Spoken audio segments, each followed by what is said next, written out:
Herzlich willkommen, liebe Zuseher, hier auf meinem Kanal. Ich freue mich sehr, dass Sie da sind. Der Hund und nichts als der Hund Teil 4. Ich werde versuchen, Ihnen heute diese Mahlzeit so schmackhaft wie möglich zuzubereiten. Ich gebe mir Mühe, versprochen. Ja, ich möchte Ihnen heute erzählen, wie mein Sprung vom Figuranten und Trainer zum Formrichter vor sich ging. Weshalb ich mich vom Hundesport und danach auch als Richter von den Ausstellungen zurückzog, welche Ereignisse mit Hunden Eindrücke bei mir hinterlassen haben und welche Lehren ich daraus zog. Das wäre alles Erzählstoff für mehrere Tage. Doch ich versuche in dieser Serie die wichtigsten Dinge so zu komprimieren, um sie in diese Serie packen zu können. Also legen wir los. Bis gleich.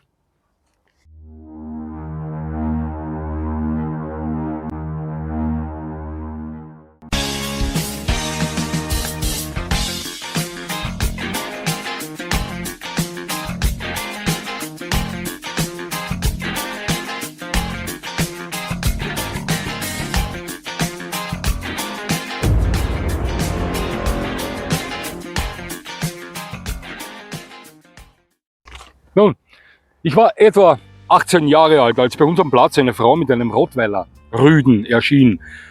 Sie hatte großes Interesse daran, bei uns Mitglied zu werden, betonte aber, dass ihr erwachsener Rüde die Grundkommandos schon beherrscht und es ihr weniger um Prüfungen oder Turniere ging.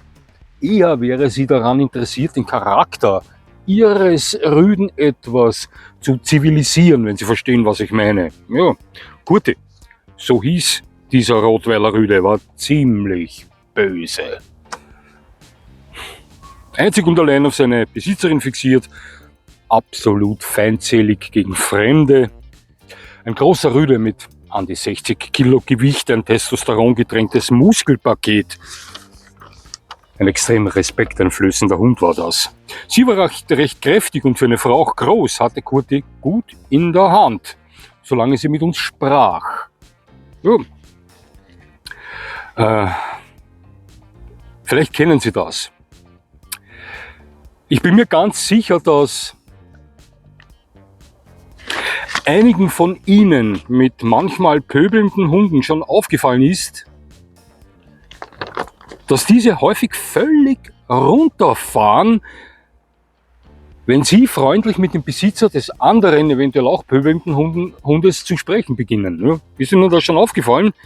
Mir ist das schon häufig aufgefallen. Ja? Die Energie verändert sich mit dem Ansprechen des anderen Hundebesitzers und Sie übernehmen gewollt oder ungewollt die Kontrolle über diese Situation. Der Hund lässt Sie machen, Sie sind am Drücker. Ich bin davon überzeugt, dass das der Grund ist, weshalb Hunde, die zuerst heftig pöbeln, sofort runterfahren, wenn sie mit dem Besitzer des anderen, eventuell pöbelnden Hund zu sprechen beginnen. Mir ist das schon so oft aufgefallen. Ja. Und so ähnlich war das auch bei Kurti. Wurde nicht gesprochen, verkrampfte er sich und war immer kurz vorm Sprung. Wenn wir ihn ansahen, begann die Besitzerin von Kurti mit uns zu sprechen, entspannte sich der Rottweiler merklich. Ja, zurück zum Roti.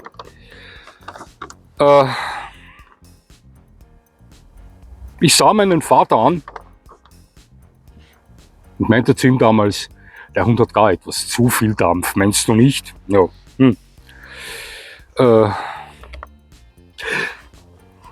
wartete noch ab mit einer Meinung seinerseits und beschloss, dieses Muskelpaket noch einige Zeit zu beobachten. Ja.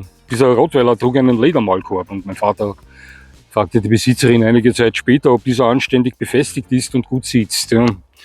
Sie bestätigte das und ja, ich vermutete schon, was mein Vater vorhatte. Ja. Ich wusste, er wird sich jetzt diesen Hund schnappen und ihn nach erwarteten ersten Chaos gezeigt haben, dass Dominanz auch außerhalb seines Hundekörpers existiert.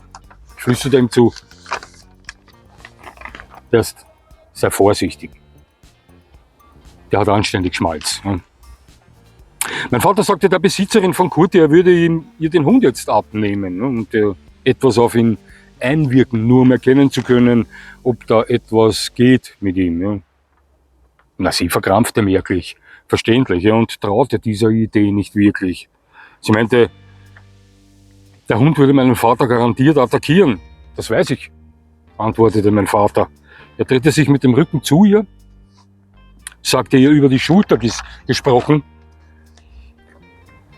sie solle den Hund rechts von ihr führen und sich mit ihm knapp links neben meinem Vater platzieren und ihm gleichzeitig die Leine übergeben. Als sich mein Vater dann umdrehte, ging ich einige Schritte zur Seite. Der Rottweiler, der fixierte mit den Augen nur mich und bemerkte gar nicht, dass er kurz danach neben meinem Vater stand. Ja, ist so. Ja. Im selben Moment übergab die Besitzerin die Leine und mein Vater ging mit Kurti weg. Das klappte bis dahin so gut, dass der Rotti die ersten Meter gar nicht wahrnahm, von einer anderen Person geführt zu werden. Viele Fortgeschrittene, also Hundeerfahrene da draußen, werden sich vorstellen können, wie das geschehen ist. Ja? Doch irgendwann checkt er dann die Situation. Ja? Er verarbeitete sichtlich verwirrt, also das konnte man erkennen, dass sich seine Besitzerin nicht mehr neben ihm befand. Sah zu meinem Vater rauf, ja, und eine Sekunde später ging genau das los, was wir erwartet haben. Es folgten heftige Stöße mit dem Maulkorb auf die Beine, auf den Oberkörper. Und der Hund versuchte hochzuspringen ins Gesicht meines Vaters und gleich danach wieder den Oberkörper zu attackieren. Mein Vater korrigierte mit der Leine, wich aus, korrigierte, ging zur Seite, kontrollierte. Das ging blitzschnell und mindestens eine Minute so. Ja.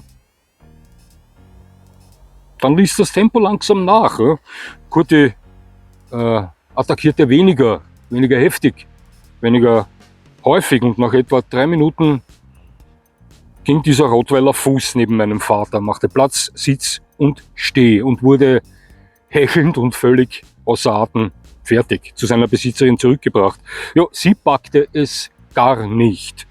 Mein Vater sagte, das erfordert noch sehr viel Arbeit, aber ein bisschen kann man da schon machen, ganz sicher. Ja, und genau so lernte ich die Züchterin meines American Pitbull Terrier Attila kennen, denn das war sie, die Dame mit dem Kurti. Ja, und einige Monate später erwarb ich mit Attila dann nicht nur eine gestromte Rakete aus feinster US-Linie, sondern auch einen loyalen Kumpel oder, wenn Sie wollen, Bruder für Boris. War so, ja. Aber auch einen Hund, der mir zeigte, dass man niemals auslernt. Und davon bin ich bis heute überzeugt. Ja. Es erwies sich für mich als sehr großer Unterschied zwischen dem Umgang mit verschiedensten Hundetypen am Abrichteplatz und im Alltag. Schauen Sie, das Auftreten verschiedenster Situationen am Platz war natürlich limitiert, wenn ich so sagen kann. Egal wie unterschiedlich die Charaktere und die Anatomien der Hunde dort waren. Alles bewegte sich in völlig überschaubaren Rahmen, wie viele von Ihnen verstehen werden. Im Alltag war das völlig anders. Da war dieser Rahmen, von dem ich gerade gesprochen habe, ja viel, viel größer. Um Ihnen das zu verdeutlichen, wie ich das meine, gebe ich Ihnen einen kurzen Vergleich oder ein kurzes Beispiel. Ja. Weiche ich ein bisschen in die Kategorie der Autos aus. Ja. Damit können viele von Ihnen was anfangen. Ja. Boris, mein erster Junge, der war vergleichbar mit einem kräftigen 5 Liter V8, stets unterwegs im Komfortmodus.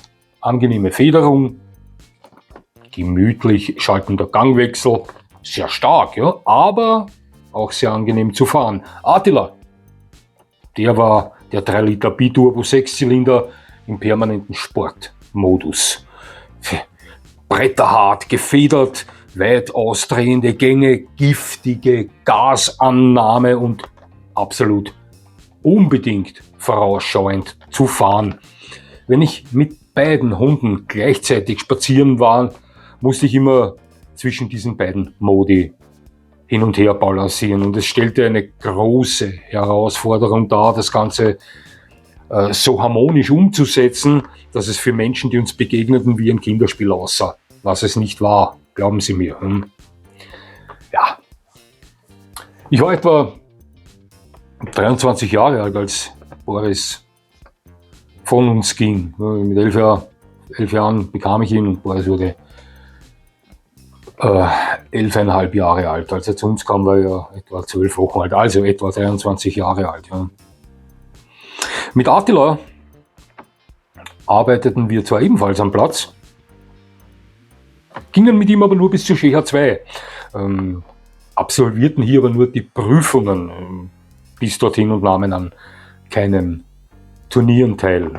Schauen Sie, schon bei seinem Erwerb war mir glasklar, woher bei ihm der Wind wehen wird. Klare Sache. Ich hatte mir von Beginn an schon gar nicht vorgenommen, zu versuchen, mit ihm in Boris Fußstapfen zu treten. Das wäre selbst mit weit geeigneteren Hunden schon schwierig genug gewesen und erst recht mit einem waschechten American Pitbull Terrier wie Attila einer war.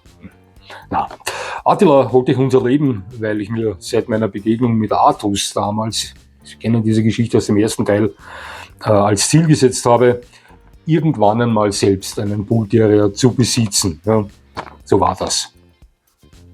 Jo, mein Vater führte den AKC noch etwa, wenn mich nicht alles täuscht, bis 1997, als wir uns dann beide aus berufstechnischen Gründen zurückziehen mussten. Tut mir bis heute leid. Ja. Wir schafften es einfach nicht mehr, den Job und den AKC unter einen Hut zu bringen und übergaben das Ganze an meinen Onkel. Dem ich aber versprach, ihn, wenn es mir die Zeit erlaubt, als Trainer oder Figurant zu unterstützen, wenn mal Not am Mann ist. Ja. Doch tatsächlich war es so, dass ich die folgenden Monate eher selten am Platz war, wenn er nicht unbedingt Hilfe benötigte. Ja. Etwa 1998 wurde ich vom Verbandspräsidenten angerufen und gefragt, ob ich Interesse an der Tätigkeit des Formrichters hätte. Der Verband bräuchte diesbezüglich ein starkes Team und er wäre gerade dabei, sich genau um das zu kümmern. Ja, warum nicht, sagte ich. Stellte aber die Bedingung, mir die Rassen, für welche ich zum Einsatz kommen sollte, selbst aussuchen zu können. So war das.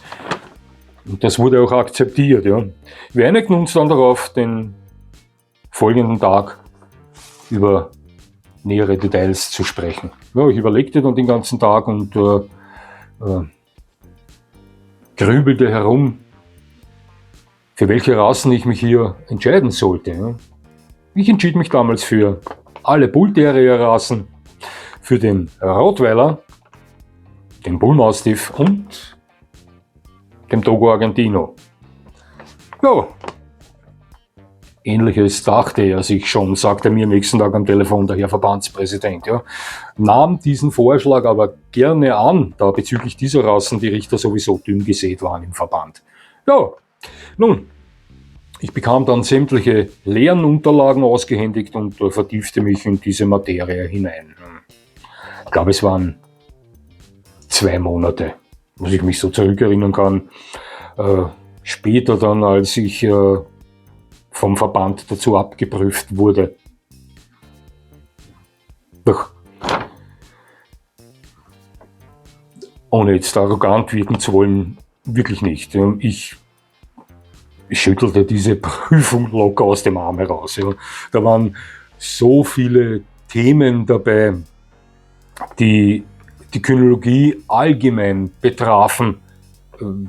Themen, welche ich schon als 16-Jähriger völlig intus hatte. Und auch der Rest wie Zahnbezeichnung, Zahnnummerierung und Bezeichnungen wie Oberkopf, Stopp, Gruppe, Kuhhässigkeit, Gangbild und so weiter. Das waren ausnahmslos alles Dinge, in welchen ich mich schon Jahre zuvor wohl gefühlt habe. Ja. Also absolut kein Problem. Klare Sache. Ja. Und etwa 1 Monat später war ich dann schon als Formrichter das erste Mal im Einsatz. Hundeausstellungen, die begleiteten mich als Besucher von meinem 12. bis etwa zu meinem 32. Lebensjahr regelmäßig.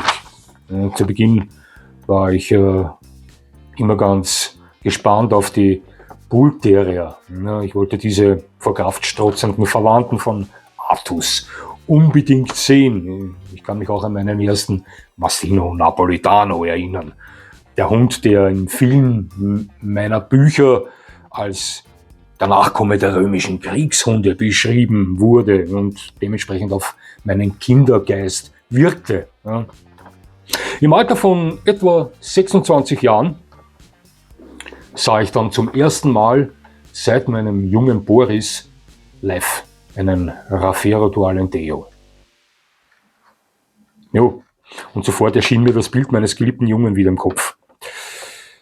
Unter anderem ging ich dann auch mal mit einem 100 Kilogramm schweren English Mastiff, das war ein Monster, an der Leine spazieren, während seine Besitzerin am WC war. Die habe ich etwa 20 Minuten davor erst kennengelernt, mich aber so gut mit ihr unterhalten und die hat in diesen 20 Minuten derartig viel Vertrauen in mich entwickelt, in meine Person entwickelt, dass sie mich darum bat, mit ihrem Hund zusammen auf sie zu warten, während sie aufs WC ging. Ich habe diese Geschichte einmal erzählt. Ich ging mit diesem 100 Kilo Bullen immer so 10 Meter auf, 10 Meter ab. Die Reihen lichteten sich vor mich und ich sagte, weicht zur Seite, ihr Würmer. Ja, so kam es mir vor, als ich mit diesem Monster von Hund, das war ein irrer Gigant, ja, dort auf und ab ging. Ja.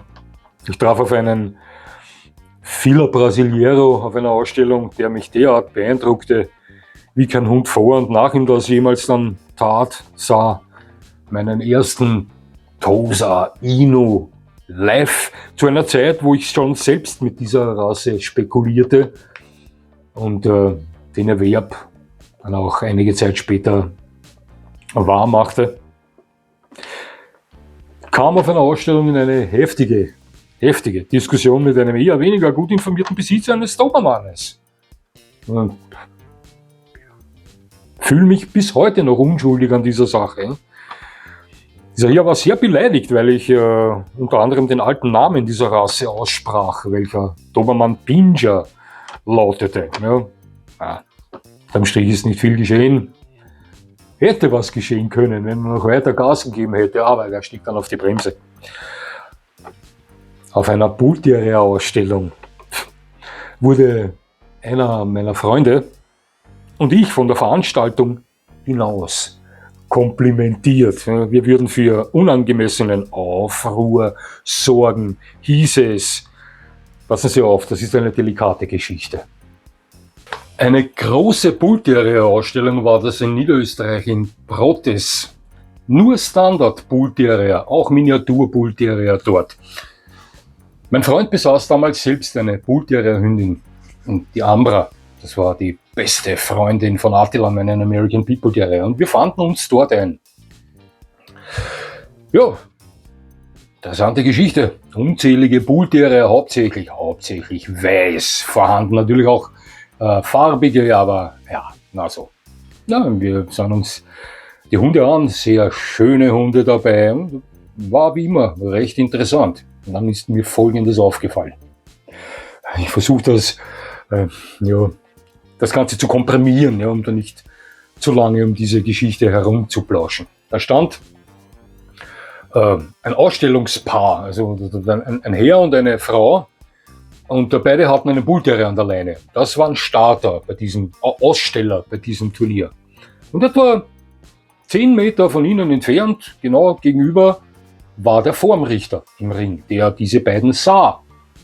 Diese beiden sollten als nächster drankommen, also einer dieser beiden. Und soweit ich verstanden habe, danach dann gleich der andere.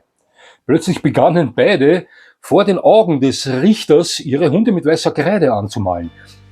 Die dunklen Pigmentflecken, welche durch das weiße Deckhaar durchschienen, die Pigmentflecken der Haut, der Bull Terrier, was oft vorkommt, speziell auf der Bauchgegend, decken die mit Kreide ab. Ja, was das für eine Kreide war, weiß ich nicht mehr. Das war so eine flüssige Kreide, Schleimkreide oder wie das heißt, weiß ich nicht mehr. Ich dachte mir, was tun die da? Ja? Der Richter sah das. Und ich fragte die Besitzerin, aber wirklich aus Neugier, nicht aus, weiß ich nicht, Unhöflichkeit, was sie da tun würde. Wie sieht's denn aus? Meinte sie zu mir. Malen Sie Ihren Hund an, oder? Ja, ich bessere die Pigmentflecken aus und zwecks des Standard und je weißer, je reinweißer, desto besser und so weiter und so fort. Und ich sage, der Richter sieht Ihnen zu. Das macht nichts, meinte sie. Das ist Standard. Das wird akzeptiert. Das packte ich nicht. Und ich begann wirklich nicht aus Unhöflichkeit, aus reiner Neugier mit ihr zu sprechen, was das für einen Sinn hat, wenn man den Hund vor den Augen des Richters tunt. Keine Frage, dass es für mich normal ist, wenn man einen langhaarigen oder langstockhaarigen Hund vor der Ausstellung bürstet, kämmt etc. Aber einen Hund anzumalen, das habe ich noch nie gesehen. Und der Richter stand da drinnen und für den war das normal. Die haben die Hunde, wie soll ich sagen, manipuliert. Der beste Ausdruck. Das ist mir eingefallen und das sagte ich auch. Aber sie manipulieren ja den Hund. Und daraufhin brannte da irgendwie eine Diskussion, wobei ich das gar nicht vorhatte. Und das merkten aber auch die anderen Aussteller, die ja voll auf der Seite dieser beiden Aussteller standen, weil die das scheinbar selbst mit ihren Hunden taten. Nur ich verstand das nicht. Ja. Und der Richter merkte das auch. Und der kam dann zu dieser Diskussion hinzu und erkundigte sich, was da los ist. Und ich versuchte ihm zu erklären, nicht viel. Ich habe mich nur erkundigt, warum die da ihre Hunde anmalen, bevor sie zu ihnen reingehen, um sie auszustellen. Und auch der regte sich deswegen auf. Und das Ganze dürfte irgendwie bis zum Veranstalter gegangen sein. Ja. Worauf wir dann gebeten wurden, das Areal zu verlassen, da wir schädigend für die Veranstaltung seien. Ja, ist nicht wirklich etwas geschehen. Wir gingen dann, aber ich packte das irgendwie nicht. Ja. Wenn der Hund Pigmentflecken hat, hat er Pigmentflecken. Ja. Aber ihn vor den Augen des Richters mit Kreide anzumalen, damit er weißer ist, das packte ich irgendwie nicht. Ja, vielleicht ist das auch heute noch gang und gäbe bei den Bullterriern. Ich muss aber ehrlich gestehen, ich weiß es nicht, finde das aber lächerlich. Ja. Aber passen Sie auf. Jetzt kommt ja erst das Beste. Denn etwa 2 Monate später, ja, das ist ja fast unglaublich, was ich Ihnen jetzt erzähle. 2 Monate später war ich vorm Richter bei einer Ausstellung, richtete die Bullterrier und gerade genau diese beiden, wegen welchen ich und mein Freund von der Veranstaltung hinaus komplimentiert wurden, kamen zu meinem Ring, wo ich Richter war, und hätten ihre Hunde in meinem Ring ausgestellt. Haben sie auch, ja. Doch, die erkannten mich, bekamen solche Augen, erinnerten sich an dieses Ereignis auf der Ausstellung, wo mein Freund und ich hinaus komplimentiert wurden, sahen mich an, wussten, ich richte heute ihre Hunde. Ich sah sie nur an und machte so. Und sie wussten, was ich damit meine. Ja. Hätte ich sie dabei beobachtet, dass ihre Hunde, bevor sie zu mir reinführen, anmalen, ja, hätte ich diese Hunde nicht bewertet. Sie haben das aber unterlassen und beide Hunde haben eine sehr gute Bewertung von mir bekommen. Ja. Also eine irre Geschichte war das Ganze, ja, aber ich pack das bis heute nicht. Also wäre ich ein Richter und sehe, der färbt den Hund schwarz, braun, weiß oder weiß ich nicht wie an, dann wird er von mir nicht bewertet. Was soll denn der Schwachsinn? Der Meinung bin ich bis heute, obwohl ich mir sicher bin, dass das auch heute irgendwo noch, weiß ich nicht, irgendwie vor sich gehen wird, das Ganze. Ja. Als Richter selbst kam ich bei etwa 10 Ausstellungen zum Einsatz, bevor ich dieses Amt zurücklegte. Ja. Die Gründe dafür werde ich dann gleich erläutern. Ja. Eine meiner Cousinen, die unterstützte mich stets als Ringschreiberin bei den Ausstellungen. Sie wissen schon, wie das abläuft. Ich als Formrichter sehe mir den Hund an, lasse ihn im Kreis laufen, kontrolliere Anatomie, sehe mir das Gebiss an, etc., etc. Stehe dann immer am Tisch, wo meine Ringschreiberin oder der Ringschreiber sitzt und beginne zu diktieren und meine Aussagen zu gewissen Anatomien werden dann vom Ringschreiber oder von der Ringschreiberin, in diesem Fall meine Cousine, niedergeschrieben. Das ist die Ringschreiberin, ja. Doch schon nach etwa der 3. Ausstellung meinte ich zu ihr, das ist ja alles eine Farce hier. Ja. genauso wie bei allen anderen Ausstellungen auch. Ich hatte schon satt und sagte, ich weiß nicht, ob ich das noch lange mitspielen werde, das Ganze. Eines Tages fungierte ich als Richter bei einer Ausstellung in der Steiermark. Hier geht es eigentlich um die ausschlaggebenden 2 Dinge, die dort geschehen sind, weshalb ich dann das Amt als Richter zurückgelegt habe. Doch zusätzlich ist an diesem Tag auch noch diese Geschichte mit dem Togo Argentino geschehen, die viele von Ihnen kennen. Das war ihre Geschichte. Für alle, die nicht kennen, ich werde die ganz kurz ankratzen. Es war ein Wahnsinnstumult, als ich den Starter mit seinem Togo Argentino Rüden aufgerufen habe, bei mir in meinem Ring zu erscheinen. Die Reihen lichteten sich zum Spalier, alle Leute gingen mit Respekt zur Seite und genau in der Mitte durchtankte sich ein Herr mit einem Togo Argentino. So einen Hund, so einen von Dämonen besessenen Hund habe ich zuvor noch nie gesehen. Ne? Der kam da rein, bis links und rechts auf alle Hunde hin, rührte um. Boah, ich dachte mir, Alter, dem läuft das Testosteron bei den Ohren raus. Ich ließ ihn im Ring laufen. Ja, dann kam es zur Gebisskontrolle, die ich mit allerhöchstem Respekt und Vorsicht vornahm. Der hatte Zähne, liebe Zuseher. So war ich hier sitze. So etwas habe ich davor und danach nie wieder gesehen. Kaniden, Fangzähne, so lang wie die eines Pumas oder eines Leoparden. Das war Gebiss. Ich hatte schon in einige mächtige Gebisse hineingesehen. Einige der mächtigsten Gebisse darunter hatten Bullterrier, ob Sie es glauben oder nicht. Die haben weit kleinere Köpfe als Mastiffs etc. Aber die Gebissstruktur von Standard-Bullterriern zählt mit Sicherheit zu den kräftigsten in der ganzen Hundewelt. Ja. Doch die konnten da nicht mithalten. Dieser Togo hatte Zähne, das waren Steakmesser. Irre, das war generell ein Hund, der war wie aus Granit gehauen, steinhart, der war noch kopiert, Ohren kopiert. Ja. Ein Wahnsinn, was soll ich Ihnen sagen, ein Krieger. Ja, ich bewertete ihn, der Hund erreichte damals ein CAC. Ich verließ den Ring, mehr schlecht als recht. Der Besitzer war kein schwerer Mann, 75 Kilo maximal. Der Hund hatte 50, 55 Kilo, aber pure Muskeln. Also die bewegten sich am Limit miteinander. Ja, daraus, irgendwann kam es zum Tagessieger. Bei denen muss ich Ihnen da war eben auch eine dieser Sachen, die dazu geführt hat, dass ich dann mein Amt zurückgelegt habe. Aber der Togo Argentino gewann in dieser Klasse, kam rein in den Tagessiegerring und sollte mit den anderen Hunden laufen. Das funktionierte nicht. Der wollte da drinnen alle töten. Der ging auf jeden Hund los.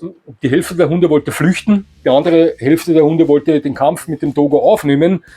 Von den Zuschauerringen hagelte es Protest, das kann so nicht funktionieren, das geht nicht, das ist ein Skandal, der muss den Ring verlassen. Ja, es war der Hund, den ich gerichtet habe. Es lag in meiner Verantwortung, hier zu handeln. Das tat ich auch. Ich ging auf diesen Herrn zu und sagte, aus Respektabstand, denn der Hund drehte völlig am Rad, sagte, tut mir leid, Sie müssen den Ring verlassen. Das geht nicht. Der Hund will hier jeden anderen Hund töten. Die halbe Halle hat Angst vor Ihnen. Verstehen Sie mich nicht falsch. Nein, er verstand das und hat sich dann mit diesem Togo Argentino da rausgekämpft. Irgendwie tat mir dieser Mann leid, denn der hatte nicht wirklich die Kontrolle über seinen Hund. Ja. Und es würde mich sehr wundern, wenn das Ganze bis zum letzten Tag des Lebens des Togos irgendwie friedlich abgelaufen ist. Ja, ich habe den Mann dann aus den Augen verloren. Weiß ich nicht. Ja, so viel zur Geschichte mit dem Togo Argentino. Der war irre, der Hund. Also, ich habe damals gesagt, das wäre ich ein Puma, der ja teilweise von Togos heute noch gejagt wird. Das wäre ein Togo Argentino, vor dem ich mich zu Tode fürchten würde. Habe ich damals gesagt. Wahnsinn, ja. So, wie gesagt, es waren an diesem Tag 2 andere Ereignisse, die mich dazu bewogen, mein Amt niederzulegen. Ich richtete unter anderem auch einen Bullmastiff-Rüden. Eine Dame mit einem siegesgewohnten Bullmastiff-Rüden kam in meinen Ring hinein. Stellte den Rüden aus, ließ den Hund laufen, Sagen wir sein Gangbild an, alles. Ja, dann will ich sie näher kommen, damit ich mir den Hund auch genauer ansehen kann. Ja, also begann immer mit dem Kopf. Ja, fand auf der rechten Schläfe einen riesigen Abszess, einen Hotspot, eine Entzündung vor, die eiterte. Außerdem fehlte ihm bei der Gebisskontrolle im Unterkiefer der linke Canide zur Hälfte. Was soll ich Ihnen sagen? Mir gefiel der Hund ja und der Hund kann ja nichts dafür. Aber bei dieser Ausstellung ging es um den Europasiegertitel. Liebe Zuseher, da kann ich mit einem Hund mit einem riesen Abszess auf der Schläfe und mit einem halb fehlenden Caniden nicht erwarten, den Sieg mit nach Hause zu nehmen. Ja. Ich habe sie sogar freundlich gefragt, ob sie mir ein ärztliches Attest für dieses Ekzem am Kopf vorweisen könnte. Wobei sie nur schnippisch meinte, für was ich das brauche. Das sieht man ja sowieso mit freiem Auge, dass das eine Entzündung ist, und war extrem unfreundlich, weil ich dieses Abszess und den halbfehlenden Caniden wagte zu kritisieren. Ja, und ihr aber sagte, Sie wissen schon, dass Sie sich hier auf einer Europasieger-Show in der offenen Klasse Rügen befinden. Ja. Das machte sie zornig. Sie wird nicht mehr ausstellen kommen, der Verband wird schon sehen und so weiter und so fort. Und verließ nicht bewertet dann den Ring. Na, passen Sie auf. Keine 10 Minuten später trat ein hoher Funktionär unseres Verbands bei mir im Ring ein und meinte, das hättest du nicht tun sollen. Was hätte ich nicht tun sollen? Diese Dame bringt so viel Geld in den Verband hinein und nimmt so viele Leute mit, die bei uns ausstellen. 1/3 der Leute, die heute hier sind, sind alle aufgrund von ihr hier, und das Geld und hin und her, und ja, was soll ich Ihnen sagen? Und ich fragte den Funktionären, ob das sein Ernst ist, ja? Ob es hier um den Hund geht, der den Standard am besten vertritt, oder ob es um die Leute geht, die das meiste Geld in den Verband reinbringen. Ne? Was soll ich Ihnen sagen? Aber warten Sie. Ja. Es kam dann zum Tagessieger. Ein Tagessieger, viele Ausstellungsgeher von Ihnen wissen, wie das abläuft. Sie wissen, die verschiedenen Gewinner in den verschiedenen Kategorien, Rüden, Hündinnen, Schulterhöhe, Biss und so weiter, kommen nachher diese gemischten Rassen miteinander zusammen in den Ring hinein. Da stehen die ganzen Formrichter, welche diese Hunde gerichtet haben, bei welchen diese Hunde gewonnen haben in ihrer Klasse. Ja, und da wird noch der schönste Hund von diesen Hunden herausgesucht. Das ist eine Augenauswischerei. Wie soll denn das gehen? Ja, wie soll man da bewerten, ob der American Staffordshire Terrier schöner ist als der Cocker Spaniel? Das ist dann einfach nur der Formrichter, der hier sich am ehesten durchsetzen kann, oder der vielleicht meint, naja, wir sollten schon jetzt einmal einen Flauschigen bringen für die Leute draußen. So läuft es. Ja, und dieser Hund gewinnt dann. Das ist eine Augenauswischerei. Ja. So, nun, wir waren 4 Formrichter bei dieser Ausstellung. 4. Erster Tagessieger. Ich weiß nicht mehr, welcher von meinen Hunden da drinnen war. Aber hat natürlich nicht gewonnen, denn da gewann vom Kollegen Formrichter irgendein wuscheliger, süßer, weiß ich nicht, der so schön läuft. Okay, zweiter Tagessieger. Auch natürlich wieder ein Hund von meinen Gerichteten drin. Auch hier habe ich wieder gesagt, ja, aber versucht ja mitzuwirken. Bemerkt aber wieder, die 3 fahren alle 3 eine Schiene. Eher die Schiene der Schmusebären, süßen, flockigen Hunde. Die kantigen Hunde waren eher nicht ihre Abteilung. Deswegen, ja, 3-1.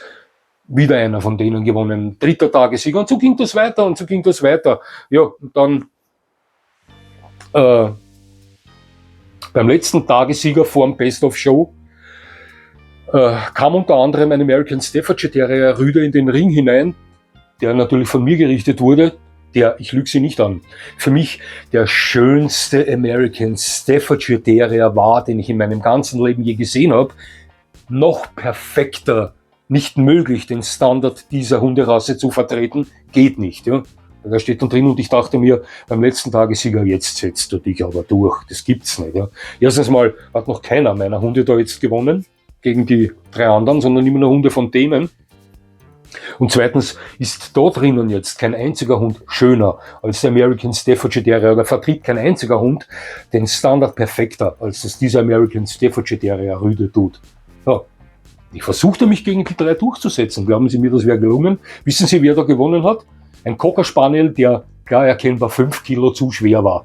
Ja, und das war's dann für mich. Und ich gedacht, na, ich pfeife auf das. Ja. Am selben Tag gab ich dem Verbandspräsidenten dann meinen Rücktritt von dieser Funktion bekannt. Schauen Sie, lieber Zuseher, bei mir gewinnt am Platz beim Turnier der beste Hund, nicht der meines Freundes oder Bruders. Und bei der Ausstellung gewinnt bei mir der Hund, welcher den Standard am besten vertritt, nicht derjenige, der das meiste Geld bringt. Das interessiert mich alles nicht. Später zog ich mich dann auch als Besucher von Ausstellungen zurück, denn die letzte große Ausstellung liegt schon mehr einer Freakshow als einer Präsentation schöner Hunde. Da gewannen deutsche Schäferhunde, die mehr krabbelten als liefen, während Besitzer von halbwegs gesund aufgebauten Schäferhunden mit hängenden Köpfen verloren. Ja. English Bulldogs, die keine 10 Meter laufen konnten, ohne zu ersticken, wurden Top 10 Hunde der Welt genannt. Und Mastinos mit Augenlidern, die bis zum Boden hängten, gingen mit dem Europasiegertitel nach Hause. Ja. Das interessiert mich alles nicht mehr. Das ist eine Freakshow. Ja, das war und ist eigentlich der Grund. Doch zu meiner Freude bekam ich mit, dass hierzu schon häufig ein Umdenken stattfindet, und ich möchte meinen, das ist auch allerhöchste Zeit, auf jeden Fall.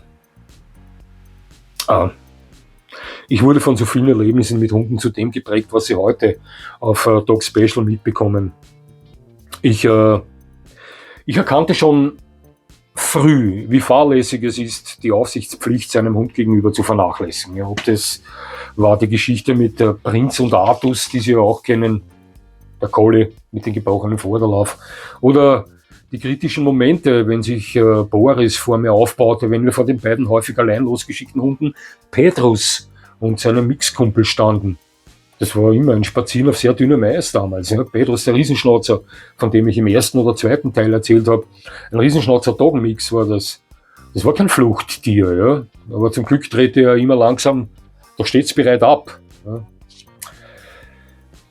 Dieses Glück hatte ich mit Attila an der Leine weniger oft. Ja. Der war bezüglich fremder Rüden permanent am Kriegspfad. Und das verstanden Leute häufig nicht, wenn sie ihre lieben Rüden zum Begrüßen in uns reinkrachen ließen. Attila lernte mir, kämpfende Hunde zu trennen, und er war ein sehr guter Lehrer. Glauben Sie mir. Eine Rottweiler-Hündin, die im Gebüsch herumschnupperte, während ihr Besitzer 20 Meter daneben im Gasthaus saß und die Hündin mir den Kopf abreißen wollte. Kennen Sie die Geschichte, kennen einige von Ihnen mit der Shiva. Draußen stand mein Moped, 16 Jahre alt. Als ich aufstieg und starten wollte, kam ich drauf, ich habe meinen Schlüssel vergessen. Hatte meinen Helm aber schon auf und sprang vom Moped wieder ab, lief zurück. In dem Moment schoss Shiva, die Rottweiler-Hündin, aus dem Gebüsch raus. Er kannte mich nicht, weil ich den Helm auf hatte, und attackierte mich. Ich kannte Shiva normalerweise und wusste normal, tut sie mir nichts, aber der Helm irritierte sie. Jetzt blieb ich stehen, sah zur Seite und sagte ganz ruhig ihren Namen. Shiva. Sie nahm Witterung auf und erkannte mich dann, und ich nahm langsam meinen Helm hinunter. Dann erkannte sie mich und alles war gut. Ja, das sind so Geschichten, man muss schon auf seinen Hund aufpassen. Ja. Der Dobermann, der mit den nicht wirklich hunderfahrenen Töchtern vor der Stiege lag und mich in den Rücken biss, weil ich mit einer der Töchter als Kind Fangen spielte. Natürlich war es meine Schuld. Ich bin der Tochter, also diesem Mädchen, nachgelaufen. Das war deren Hund. Der Hund dachte, ich möchte das Mädchen attackieren, aber mit sowas muss man als Erwachsener rechnen. Ich kann 2 Mädchen im Alter von 11 oder 12 Jahren, die keine Ahnung von Hunden haben, nicht mit einem erwachsenen Dobermann-Rüden, der ja etwas Pfeffer hat, alleine vor die Tür schicken. Ja, ohne Leine, ohne gar nichts. Das sind alles so Geschichten, ja. Ich bekam früh mit, wie wichtig es ist, dass unbeaufsichtigte oder nur lasch geführte Hunde kein Spaß sind. Ja. Und ich musste am eigenen Leib erfahren, was sich abspielen kann, wenn der Besitzer seinem Hund körperlich nicht gewachsen ist. Eine heftige Geschichte diesbezüglich erlebte ich mit einem Kaukasen. Auch die kennen viele von Ihnen ganz gut. Ja, diese nur schnell überfliegen. Ein alter, sehr gebrechlicher Mann führte einen erwachsenen Kaukasenrüden, den Boris. Der hieß genauso wie mein Boris, ja. Wahnsinnig starker Hund. Der Mann alt und gebrechlich, keine Kraft mehr. Der Hund war sehr dominant, kampflustig und ist ihm unzählige Male von der Leine gekommen und hat andere Hunde attackiert. Er trug einen Maulkorb. Trotzdem, eines Tages war ich mit meinem Freund unterwegs, mit Attila an der Leine. Mein Freund führte Ambra, die Bullterrier-Hündin, an der Leine und seinen erst kurz zuvor erworbenen 10 Wochen alten Bullterrier-Rüden namens Artus. Kam um eine Ecke und unterhalb stand dieser Kaukasenrüde mit diesem Herrn. Als der Hund uns sah, riss er sich von diesem älteren Mann los. Er hatte keine Chance. Startete auf uns zu und begrub den Bullterrier-Welpen unter sich. Wollte ihn töten. Das war klar erkennbare Tötungsabsicht. Hätte er keinen Maulkorb getragen, der Hund, hätte dieser Welpe nicht überlebt. Also hätte das Erwachsenenalter nicht erlebt. Ja. Aber es genügte, dass er ihn mit voller Kraft unter sich begrub und bearbeitete mit dem Maulkorb. Der Freund ließ die Bullterrier-Hündin, die Ambra, los. Die attackierte den Kaukasen. Doch der Herdenschutzhund, also der Hirtenhund, ließ sich davon nicht beeinflussen und attackierte den Welpen weiter, worauf ich das erste und einzige Mal in meinem Leben absichtlich meinen Hund Attila ausließ, damit er einen anderen Hund packt. Das tat ich, um den Welpen zu retten. Attila packte den Kaukasen auf der anderen Seite. Mittlerweile kämpfte dieser Kaukase mit dem Welpen am Boden, der vor Todesangst schrie, hatte auf der einen Seite eine Standard-Bullterrier-Hündin am Nacken hängen und auf der anderen Seite einen American Beat Bullterrier mit riesiger Kampferfahrung am Nacken hängen. Interessierte ihn nicht. Dann griff mein Freund ein, damals ein fantastischer Ringer gewesen, versuchte den Hund zu choken und mit der Faust am Kopf zu schlagen. Auch das machte ihm nichts, der kämpfte weiter. Und dann schritt ich ein. Auch ich schlug auf diesen Hund zu. Das beeindruckte ihn dann, denn dann waren wir zu viert. 2 Bullterrier und 2 erwachsene Männer. Ja. Er löste sich von diesen Welpen und stellte sich etwa 3 Meter neben uns, während der Besitzer dieses Kaukasen auf dem Weg zu uns rauf war. Aber so langsam war, dass er noch einige Zeit brauchte, bis er da war. Wir hatten unsere beiden Hunde zu dieser Zeit schon vom Kaukasen runtergeholt. Ja, also der wollte da schon weg aus dem Kampf raus und auch den Welpen gesichert, der immer noch schrie. Und erkannten aber, dass der Kaukase, der auf der Seite stand, noch nicht fertig war.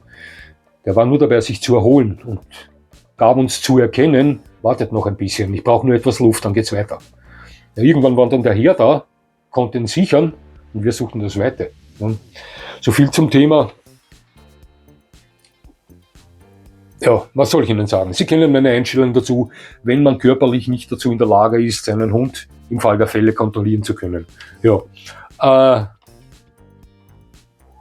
ich fürchtete mich vor Hunden, die von ihren Besitzern als Waffe eingesetzt wurden. So zwang mich unter anderem der deutsche Boxer eines Betrunkenen in einer Gaststätte auf den Tisch zu springen, weil sein Besitzer von ihm verlangte, mich zu beißen. Auch die Geschichte habe ich schon mal erzählt. Ich stand vor einem Bandog, der ein Besitzer eines Trainingskollegen war. Dieser Herr war im Rotlicht tätig und sein Hund galt als Lebensversicherung für ihn. Ja. Der war charakterlich so gepolt, dass ich mich fühlte, als würde ich in den Lauf einer 357er Magnum mit gespannten Haaren sehen, ja, wenn ich vor ihm stand. Ich lernte zu schätzen, wenn der eigene Hund guten Schutztrieb zeigt. Meine Großmutter ging manchmal mit Boris spazieren, als er schon alt war. Ihr tat es gut. Und auch Boris genoss es, der liebte meine Großmutter. Eines Tages wurde sie von einem Betrunkenen unflätig belästigt. Ich weiß heute noch, wie der heißt. Der war dafür bekannt, der sich hier trotz Boris näherte. Boris war damals knapp 10 Jahre alt, checkte aber sofort die Energie und baute sich unmissverständlich drohend vor meiner Oma ihm gegenüber auf.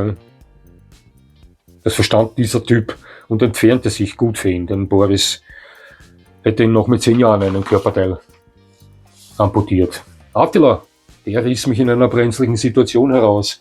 Die Geschichte habe ich erst kürzlich erzählt. Wäre ja damals nicht gewesen, wäre ich an diesem Abend gegen eine Überzahl an Feindseligkeit unter die Räder gekommen, ganz sicher. So sicher wie Samen nach dem Gebet. Doch mein Hund sorgte damals dafür, dass sich unsere gegenüber für den friedlichen Weg entscheiden. Ja.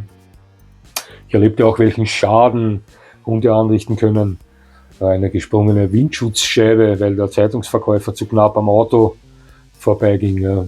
Oder der zu oft und zu lange allein gelassene Hund eines Arbeitskollegen, der ihn aus Protest oder Langeweile das ganze Wohnzimmer zerlegte.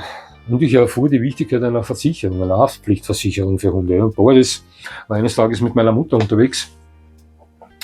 Da ging sie in eine Trafik hinein. Er hatte eine Glastür, die war offen, es war im Sommer. Das Verkaufspult war nur etwa 2-3 Schritte von der Glastür entfernt. Also sie befestigte Boris mit der Leine draußen an der Klinke dieser Glastür, die offen war, und war nur 2-3 Schritte von Boris entfernt bei der Theke, da Hunde in die Trafik nicht rein durften. Und draußen ging eine läufige Hündin vorbei. Boris war ein nicht kastrierter Rüde und liebte Hündinnen, wenn sie gut duften.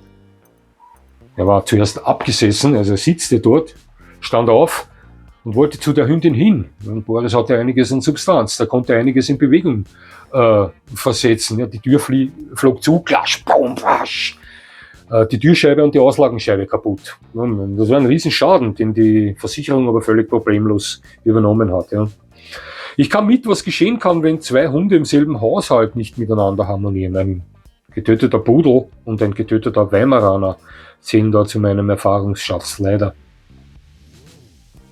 Ich festigte meine Einstellung, dass Hundeauslaufzonen häufig mehr schaden, als dass sie Hunde nutzen. Die Basis von solchen Hundeauslaufzonen, die ist ja toll, ja, aber die Praxis so oft verrückt und viele junge Hunde werden in solchen Arealen charakterlich völlig verheizt, ja, überfordert, überrumpelt, gemobbt etc. Ja, deswegen gehe ich da auch nicht rein. Und natürlich bekam ich mit, wie es ist, wenn der Hund seinen letzten Atemzug macht. Ja, klare Sache. Das ist immer der dunkelste Moment jedes Leidenschaftlers, Hundesbesitzers, das wissen wir. Ja. Am heftigsten war das mit meinem Tosa Inu Rüden Shiro, der im Alter von 10 Monaten verstarb. Aber ich bitte Sie um Verständnis, wenn ich mir selbst hier das Erzählen von Details ersparen möchte. Ja. Doch dieses Erlebnis führte dazu, dass ich nie wieder einen Hund wollte. Ich wollte das einfach nicht mehr erleben. Doch was soll ich Ihnen sagen? Na, Sie wissen ja, dass ich die letzten 6 Jahre da mit meinem da neben mir liegenden und schlafenden Banditen Vito dafür sorge, dass anständig die Post hier im Ort abgeht. Ja. Er ist ein ganz spezielles Kapitel. Ja. Und nicht einmal annähernd zu vergleichen mit meinen anderen Hunden. Vito hat 1000 Gesichter, von scheu bis, weiß ich nicht, fluchtbereit zu warmfromm und nett bis zu dämonischen Draufgängertum. Mit diesem Hund unterwegs zu sein ist, als hätten sie 30 verschiedene Hunderassen mit all ihren typischen charakterlichen Eigenschaften an der Leine, glauben Sie mir. Und ich versichere Ihnen auch, es ist eine hohe Kunst, den Spaziergang mit ihm für Außenstehende völlig unauffällig und normal aussehen zu lassen. Ja, auf jeden Fall. Ja. Aber ich liebe diesen Banditen heiß. Heiß. Ja. Und jetzt noch kurz zusammengefasst erklärt, weshalb ich mich dazu entschlossen habe, diesen Kanal Dog Special ins Leben zu rufen. Nun, seit meinem 11. Lebensjahr hat mich die Kynologie ja nie verlassen. Ja. Ich zog mich vom Hundesport und den Ausstellungen mit etwa 32 Jahren zurück, doch die Kynologie begleitete mich immer und verlässlich. Ja. Ich versuchte auch immer für die geächteten Hunderassen ins Feld zu ziehen, ja, etwas aufklärend zu wirken, ohne zu beschönigen oder zu verharmlosen. Ein kurzes Beispiel, ich hatte eine Bekannte, die beim Radio Ö3, ein sehr großer Radiosender in Österreich, arbeitete. Da gab es, wie lange ist das her? 1991 oder 1992, glaube ich, war das. Da war damals ein schwerer Unfall mit einem Rottweiler. Diese Hunderasse wurde in den Zeitungen, in den Medien fürchterlich verrissen. Wir kennen das, eine gewohnte Geschichte. Und da gab es auf Ö3 an einem Tag eine Sendung, wo Zuseher über den Rottweiler sprachen. Und dieser Hund wurde da in dieser Sendung extrem angeschwärzt und verteufelt etc. Da gab es dann noch einen zweiten Teil. Doch, zu diesem zweiten Teil wurde ich eingeladen, weil meine Bekannte, die damals bei Ö3 arbeitete, einem dieser dafür verantwortlichen Journalisten, der da diese Serie ins Leben gerufen hat, gesagt hat, dass ja, ich aus dem Hundesport komme, mit der Rottweiler und Co. viel zu tun habe und so weiter. Also wurde ich dort ins Studio eingeladen. Ich nahm die Einladung auch sehr gerne an. Doch, passen Sie auf. Dieser Journalist dort, dieser Zuständige dieser Radiosendung, sagte mir vor Sendungsbeginn, das ja live in ganz Österreich zu hören war, ob es klar ist, dass ich das bestätige, ne? Dass Rottweiler gefährlich sind, scharfe Hunde sind, die absolut nicht in jedermanns Hand gehören. Hunde sind, die ganz typisch und häufig für Unfälle, für Beißunfälle sorgen und so weiter. Sie wissen schon in diese Richtung hinein. Innerlich war ich perplex und etwas verblüfft, dass mir das mehr oder weniger diktiert wurde, was ich da in dieser Serie zu sagen habe. Ich antwortete aber mit ja, selbstverständlich tue ich das. Ja, und dann ging diese Live-Sendung los und es kamen immer einige Zuhörer rein, die Fragen stellten, worauf ich antworten musste. Und alle meine Antworten, ausnahmslos alle meine Antworten waren pro Rottweiler. Ja, was den Journalisten in Erklärungsnot versetzte und für Schnappatmung bei ihm sorgte. Und nachdem die Sendung dann vorbei war, ja, meinte er, ich habe ihm auf gut Deutsch gesagt, also auf Wiener Dialekt, ich habe ihm damit ein schönes Ei gelegt. Ja, das war mir dann egal. Ich bin nun mal so. Das ist auch so eine Art Einstellung, ähnlich wie diejenige, die mich dazu erwogen hat, mein Ausstellungsamt niederzulegen. Ja, also gegen diese, wie soll ich sagen, wegvorgebenden Ungerechtigkeiten bin ich allergisch. Ja. Und das ist mir auch egal, ob ich live auf Sendung bin oder nicht. Ja, ja. So viel zu dieser Ö3 Serie. Gern geschehen, liebe Rottweiler Besitzer, es war mir eine Ehre. Ja, speziell in der Zeit, bevor Vito einzog, kam ich etwas intensiver in Kontakt mit Themen wie Tierschutz, Tierleid, begann zu recherchieren über die Massaker, welche die Ukraine an den Straßenhunden vor der Fußball-EM 2012 verübte, widmete mich der Geschichte rund um die armen Galgos in Spanien, den Hundefarmen in Südostasien, eine der grausamsten Geschichten überhaupt, und dachte mir, irgendetwas muss ich tun, das Hunden zugutekommt. Ich muss immer schauen, ob der Akku des Mikros noch funktioniert, sonst rede ich mir hier den Mund umsonst wund. Ja. Bin aber bald fertig. Also ich dachte mir, irgendetwas muss ich tun, das Hunden zugutekommt. Und das war nun mal die Basis für die Idee des Kanals Dog Special. Ich dachte mir, meine bescheidene Erfahrung diesbezüglich zu nutzen und zu versuchen, mit diesem Kanal mittels Rasseporträts und Themen rund um den Hund, rund um die Kynologie, hauptsächlich für neuere Menschen zum Thema aufklärend und helfend zu agieren. Immer mit dem Ziel, den Alltag eines Ersthundebesitzers etwas zu unterstützen. Ich dachte mir dabei, wenn Leute aufgrund meiner Videos mit ihren Hunden ein klein wenig besser zurechtkommen, dann erhöhen sich auch die Chancen, dass das Ganze harmonisch abläuft und die Hunde nicht als belastender Gegenstand abgegeben werden. So sah ich das. Das ist zwar nicht viel, was ich tun kann, aber es ist wenigstens etwas und ich gebe mir Mühe dabei. Ja. Schauen Sie, liebe Zuseher, ich erzähle nur sehr wenig über mein Familienleben, weil ich mir bezüglich des Öffnens meines Privatlebens auf diesem Kanal natürlich Grenzen gesetzt habe. Klare Sache. Das ist Dog Special und auf diesem Kanal wird das Thema Hund behandelt. Ja. Um hier aber trotzdem ganz kurz einzutauchen, möchte ich Ihnen sagen, dass ich keine Sekunde zögern würde, mein Leben für meine Frau, meine Enkeltochter, meine Tochter, meinen Eltern oder meines Bruders zu geben. Keine Sekunde, ja. Ich liebe meine Hunde aber nicht weniger, was aber nicht bedeutet, dass ich sie auf selbe Stufe stelle. Das ist eine völlig andere Art der Liebe. Ja. Schauen Sie,